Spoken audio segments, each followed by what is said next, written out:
अस्सलाम वालेकुम नाजरीन, तहलका स्पोर्ट्स के साथ मैं हूं राखिल हसन गुमन। वर्ल्ड कप 2023 का सबसे बड़ा मुकाबला जो 14 अक्टूबर को पाकिस्तान और भारत के दरमियान अहमदाबाद के वेन्यू पर खेला गया और इस मैच में भारत जो है उसने पाकिस्तान को 7 विकेटों से शिकस्त दे दी। लेकिन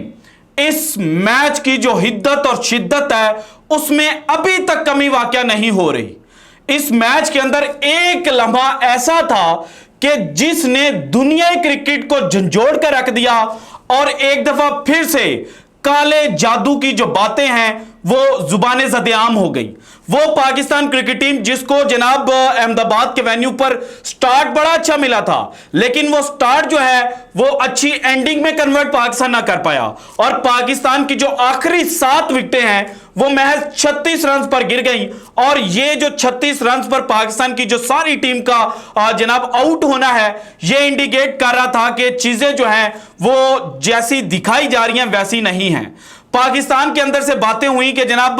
ज़का अशरफ साहब जो हैं वो इंडिया क्यों गए थे और उन्होंने जो मैच से एक दिन पहले लेक्चर डिलीवर किया था तो उस लेक्चर के अंदर ऐसा क्या उन्होंने बोला था कि जिसकी वजह से पाकिस्तानी खिलाड़ी जो हैं उनके जो चेहरे थे वो लटक गए थे और फिक्सिंग की जो बातें हैं वो होना शुरू हो गई। लेकिन मेरा बिलीव इस चीज पर नहीं था। मैं जनाब इस स्टोरी को किसी और एंगल से देखने की कोशिश कर रहा था और इमाम उल हक का जो डिसमिसल था, जिस गेंद के ऊपर इमाम आउट हुआ था और उससे 5 सेकंड पहले जो रिएक्शन भारतीय बॉलर हार्दिक पांड्या ने शो किया था, मैं उसकी जो कड़ियां हैं वो तलाश करने की कोशिश कर रहा था और अब अल्हम्दुलिल्लाह जो चीजें हैं वो मेरे सामने आ चुकी हैं। इसीलिए जनाब जो हार्दिक पांड्या का गेंद को थोड़ा सा छुपा कर मुंह के अंदर कुछ बोलना था वो जनाब आज की वीडियो में मैं आपके सामने रखने वाला हूं। और इसके लिए जनाब माजी से 2 चीजें जो हैं वो मैंने आपको बतानी है। एक श्रीलंकन एक्स कप्तान जो हैं दिनेश चंदीमल, उनकी स्टेटमेंट है और दूसरा वर्ल्ड कप 2022 में जब इंडिया जो है वो इंग्लैंड के हाथों जनाब सेमीफाइनल में बड़ी बुरी तरह पिटता है और आपको याद होगा कि 167 का गालिबन जो टारगेट है वो इंग्लैंड ने चेस करना था और उनकी 1 विकेट भी जनाब नहीं गिरी थी। तो उसके बाद भारत के अंदर ये बातें हुई थी कि जनाब पाकिस्तान की तरफ से काला जादू किया गया था भारतीय टीम के ऊपर, इसीलिए भारतीय टीम जो है वो बेहतर परफॉर्म नहीं कर सकी। और इस वाक्य का आपको बताना इसलिए लाजमी है क्योंकि जब भी ब्लैक मैजिक की बातें हुई वो भारत की तरफ से होती थी। इसके अलावा वर्ल्ड कप 2021 में जब पाकिस्तान जो है वो इंडिया से जीतता है, जब पाकिस्तान 152 पर नन पर जाकर भारत से जीत जाता है और 10 विकेटों से पाकिस्तान को जीत मिलती है, तो जनाब उसके बाद भी भारत के अंदर ये बातें हुई और भारतीय मीडिया ने ये रिपोर्ट किया और ये खबरें चलाई कि जनाब ब्लैक मैजिक के थ्रू जो पाकिस्तान है उसने भारत के खिलाफ जो जीत है वो हासिल की। सो भारतीय मीडिया जब माजी के अंदर ये सारी चीजें करता रहा है तो फिर मैं तलाश करने की कोशिश कर रहा था कि जनाब क्या वाकई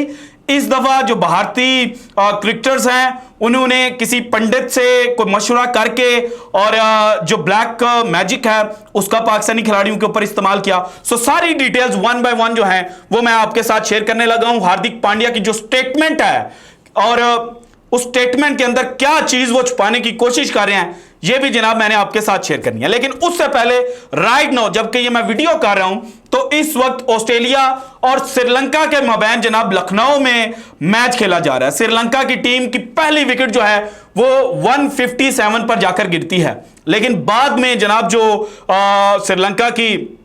विकेटें हैं वो यके बाद दिगरे गिरना शुरू हो जाती हैं और गालिबन 209 रन जो हैं वो पूरी की पूरी श्रीलंकन टीम जो है उन्होंने किए हैं। अच्छा, ये बात आपको बताना इसलिए जरूरी है कि इस मैच के अंदर जो ऑस्ट्रेलिया के ओपनर हैं जनाब डेविड वार्नर साहब, उनका अगेन एक कंट्रोवर्शियल जो आउट है वो दिया गया है। ऑन फील्ड अंपायर ने आउट दे दिया। ऑन फील्ड अंपायर को जनाब जो जजमेंट है जो पहली नजर है उसके अंदर यही नजर आया कि ये बॉल जो है ये जो वार्नर का लेग स्टंप है उसको जनाब छूती हुई जाएगी। लेकिन जब एक्शन रिप्ले देखा गया तो वहां पर जिस जगह पर बॉल पिच हुई, जो एंगल उस बॉल ने लिया हुआ था और जिस जगह पर स्ट्राइक हुई जनाब वार्नर को, वहां से लग रहा है कि जनाब इस वर्ल्ड कप के अंदर science and technology is better than human beings तो कहा जाता है, लेकिन टेक्नोलॉजी का कहीं ना कहीं गलत इस्तेमाल किया जा रहा है। लास्ट मैच में जनाब जब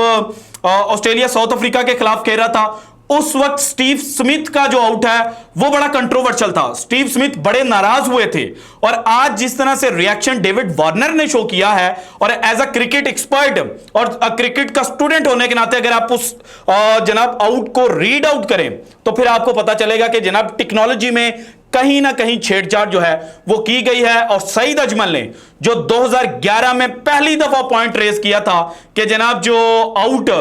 सचिन तेंदुलकर का ऑनफील्ड अंपायर ने दिया था उसको टेक्नोलॉजी की मदद से ओवर रूल किया गया था, ओवरटर्न किया गया था और टेक्नोलॉजी के साथ छेड़छाड़ की गई थी। तो अब जनाब जो ऑस्ट्रेलियन क्रिकेट टीम है, मेरा ख्याल है कि वो भी इस पॉइंट को रेज करेगी, क्योंकि जिस तरह से एलबीडब्ल्यूज जनाब लेग स्टंप के ऊपर बॉल होती है वहां पर जाकर लगती है, एंगल जा रहा होता है कि ये लेग स्टंप को मिस कर जाएगी, लेकिन वो क्लिक करती हुई चली जाती है। सो जनाब अब ऑस्ट्रेलियन टीम जो है वो भी बाकायदा एहतजाज, मुझे लगता है कि वो अब रिकॉर्ड करवाएगी और उनको एहतजाज रिकॉर्ड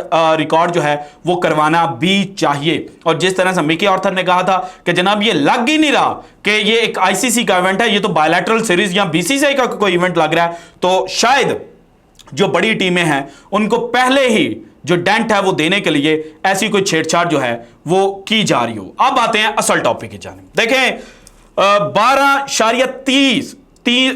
12वें ओवर की 13वें ओवर की तीसरी गेंद के ऊपर जो हार्दिक पांड्या हैं वो इमामुल हक को आउट करते हैं। और उस गेंद से पहले अगर गेंद चेक की जाए 12.2 जो गेंद थी उसके ऊपर इमाम जो है वो चौका लगाते हैं हार्दिक पांड्या को। और अगर इस ओवर से पहले वाले 2 ओवर चेक किए जाए हार्दिक पांड्या के, तो पांड्या ने 2 ओवर किए थे जिसके अंदर पांड्या को 18 रन पड़े थे, यानी कि 9 रन पर ओवर के हिसाब से पांड्या जो थे वो मार खा चुके थे। लेकिन जनाब होता क्या है कि हार्दिक पांड्या गेंद को थोड़ा सा मुंह के क्लोज करते हैं, क्लोज करके जनाब वो कुछ ना कुछ पढ़ते हैं, कुछ ना कुछ बोलते हैं, और उससे अगली बॉल जो है वो जनाब जब पड़ती है तो स्लाइड बिल्कुल हल्का सा वो बाहर को निकलती है और जो इमाम है वो उस बॉल को रीड आउट नहीं कर पाते और इमाम का एज लग जाता है। हालांकि इमाम ने उससे पहले 37 गेंदें जो थी वो खेल रखी थी और इमाम जनाब अच्छा खेलता हुआ आ रहा था। तकरीबन रन बॉल जो है वो इमामुल हक स्ट्राइक करता हुआ नजर आ रहा था। और विकेट के अंदर भी जनाब बाद में जिस तरह से भारतीय मीडिया ने कहा कि विकेट के अंदर तो कुछ था ही नहीं, तो जब विकेट के अंदर कुछ नहीं था तो उस बॉल का हल्का सा जनाब मूव करना इंडिकेट करता है कि कुछ ना कुछ हुआ था।